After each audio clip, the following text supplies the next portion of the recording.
Assalamualaikum warahmatullahi wabarakatuh. Saya Randy 1002290 ingin mempresentasikan bagaimana caranya menggunakan komen-komen dasar pada sistem operasi Ubuntu, yaitu perintah manual yang dilakukan melalui terminal, dan bagaimana cara kita memulainya, yaitu dengan cara klik aplikasi, aksesoris, lalu pilih terminal. Sini kita harus login terlebih dahulu, yaitu dengan mengklik sudo spasi su. Maka dia akan memintakan sebuah password. Kita ketikkan password, tapi di sini password ini tidak akan terlihat ketika kita mengkliknya karena ini setelah di hidden dan ini adalah sebuah privasi, yaitu maka dari itu kita langsung mengklik saja. Saya sudah mengkliknya barusan tadi, lalu kita klik enter akan masuk ke home. Kita sudah masuk ke home, baru kita memulai praktek kita menggunakan komen-komen dasar pada sistem operasi Ubuntu. Yaitu yang pertama, kita akan mencoba menggunakan cd. cd ini gunanya untuk pindah folder atau directory.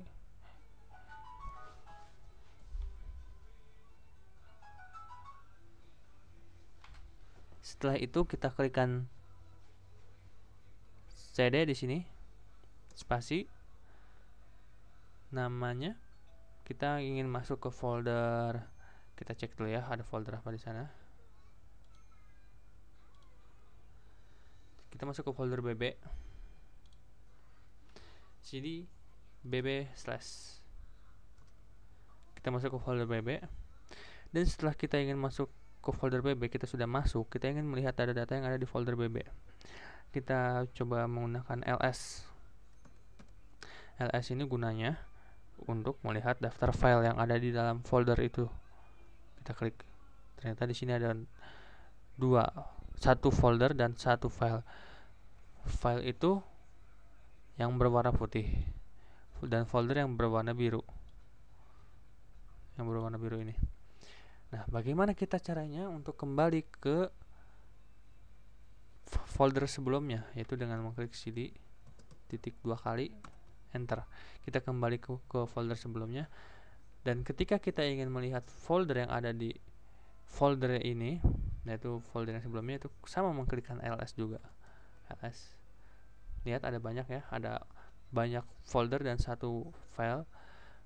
Nah, selanjutnya saya ingin melihat folder-folder dengan memperlihatkan daftar file disertai dengan atribut seperti pemilik atau data, tanggal, dan lain-lainnya lah. Itu dengan mengetik ls spasi strip l, kita klik enter. Nah, di sini akan tampil ya tanggalnya sama pemiliknya. Ini akan tampil data-data atribut-atributnya di sini. Nah, seperti itu. Nah, selanjutnya bagaimana kalau kita ingin melihat daftar file dan file yang tersembunyi dalam directory? Caranya gampang, yaitu dengan mengklik ls strip a. Nah, ini dia data-data yang terhidden dan data-data yang tidak terhidden, semua terkumpul di sini, semua menyatu di sini. Dan selanjutnya, bagaimana sih kalau data-data ini pengen seperti ini, lengkap dengan atributnya? Itu gampang, tinggal menggabungkan option yang tadi saja, yaitu ketik ls spasi a, maksud saya strip al, seperti ini. Kita klik enter, lalu akan muncul atributnya seperti ini dengan folder dan file-file yang terhidden serta yang tidak terhidden, semua digabung. Oke, selanjutnya kita lanjut ke tahap selanjutnya, itu adalah cp. cp itu gunanya untuk mengcopy file. Di sini ada cp file slash path ke directory yang kita tuju, spasi, seperti itu.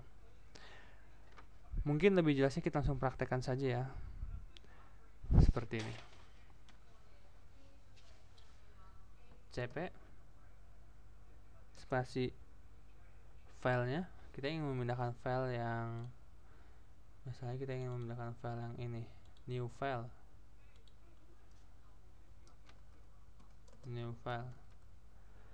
Lalu kita masuk ke path slash, kita mau pindah ke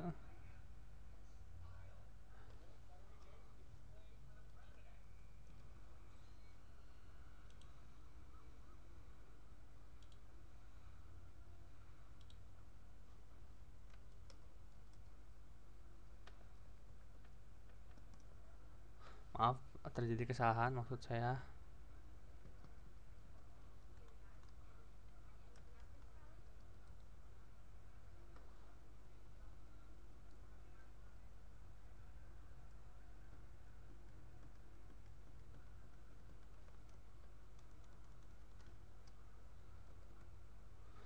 Oke, lanjut ke langkah selanjutnya saja ya. Karena mungkin ada beberapa kesalahan pada data file saya, jadi agar lebih singkat dan cepat, kita langsung maju ke MV. MV itu gunanya untuk memindahkan file atau folder dan mengganti nama file tersebut. Dan di sini ada RM. RM itu gunanya untuk menghapus file atau folder itu sendiri. Contohnya, saya ingin menghapus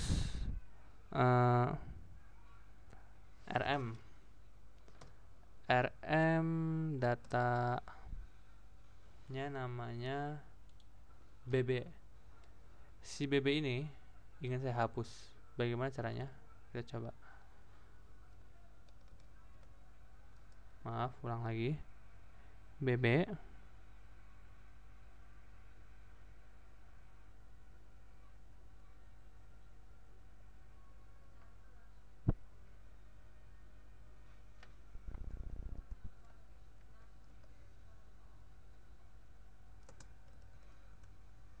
Nah, setelah kita ketikkan rm -r bb,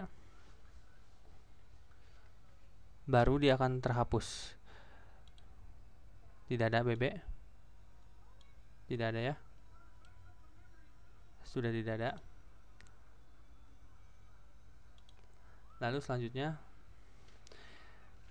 itu tadi adalah rm spasi -r atau strip r, itu adalah menghapus folder dari file system. Ada pula rm spasi strip rf,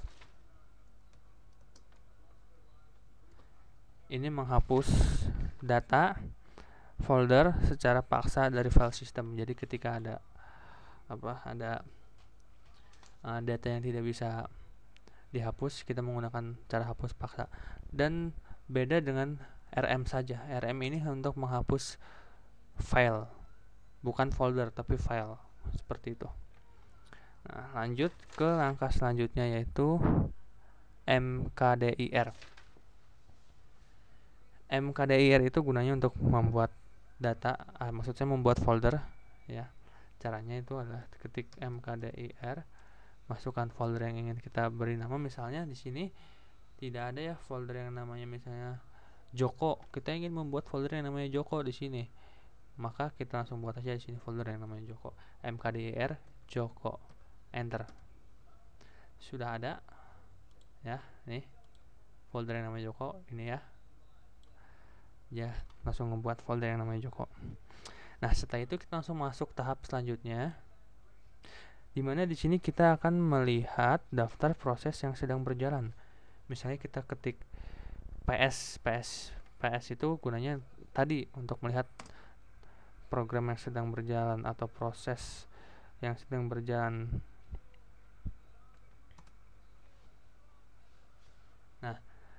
Nah, maka akan muncul seperti ini ya. Tapi bagaimana sih ketika kita ingin melihatnya secara detail? Itu gampang caranya, itu dengan mengklik PS aux. Nah, kita enter. Lihat, semuanya ada di sini. Semua data-data semua ada di sini ya.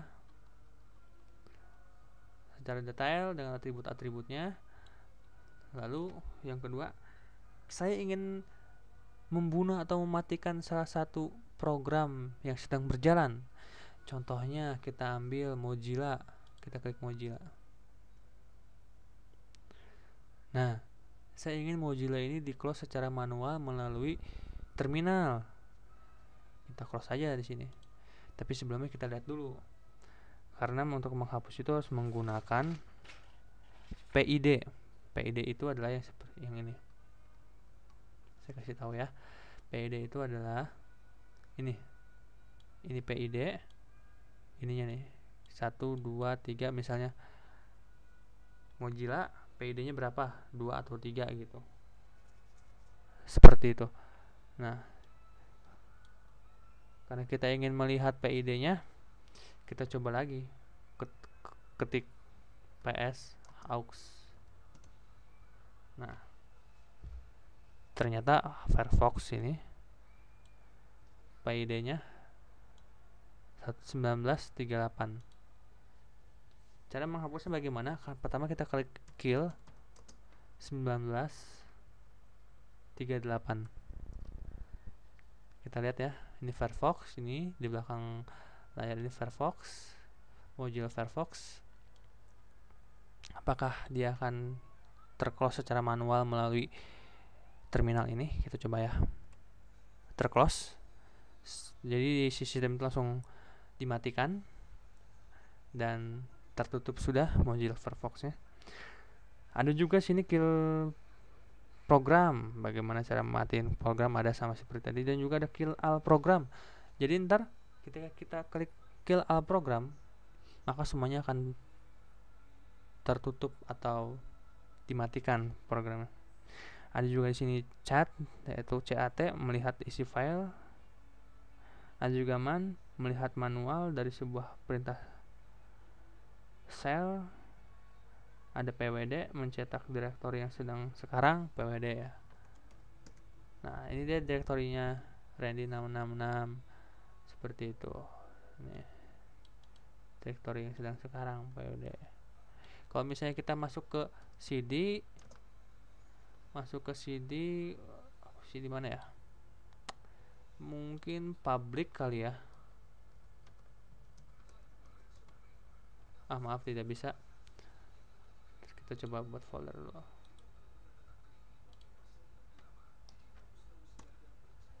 Kita masuk ke CD BB.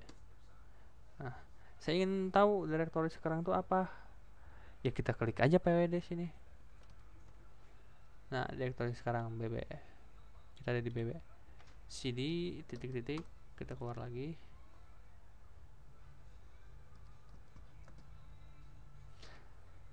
Nah, selanjutnya di sini ada who am I maksud saya. Who am I. Ini gunanya adalah untuk melihat siapa yang sedang login. Kita lihat, ternyata yang sedang login itu ya saya sendiri gitu. Dan selanjutnya ada reboot. Reboot itu untuk merestart sistem operasi atau merestart si komputer ini dengan menggunakan operating system Ubuntu. Ada juga halt. Halt itu untuk menghentikan semua proses sistem operasi dan mematikan fungsional dari komputer yang sedang diaplikasikan atau dipakai. Nah, halt ini sama saja dengan men-shutdown komputer seperti itu. Dan juga ada juga exit. Exit ini untuk logout setelah kita yang tadi pertama kita login nih. Ada juga logoutnya, itu dengan klik exit seperti ini. Exit, sudah keluar dari home seperti itu. Oke, mungkin hanya segitu ya, hanya sekian dari saya dalam penjelasan komen-komen dasar pada sistem operasi Ubuntu. Masih banyak kekurangan, masih banyak yang harus dibenarkan, karena saya sendiri pun masih belajar dan saya sendiri pun masih mencoba untuk mengembangkan ilmu-ilmu saya mengenai sistem operasi ini. Saya akan selalu belajar agar saya bisa menjadi lebih baik lagi dan menjadi lebih handal lagi dalam mengoperasikan sistem operasi ini. Dan saya harap pihak-pihak terkait, terutama dosen pembimbing ataupun asisten dosen, dapat memahami dan membantu saya dan mengajarkan saya agar saya bisa menjadi lebih baik lagi. Kurang lebihnya mohon maaf. Terima kasih. Assalamualaikum Assalamualaikum warahmatullahi wabarakatuh.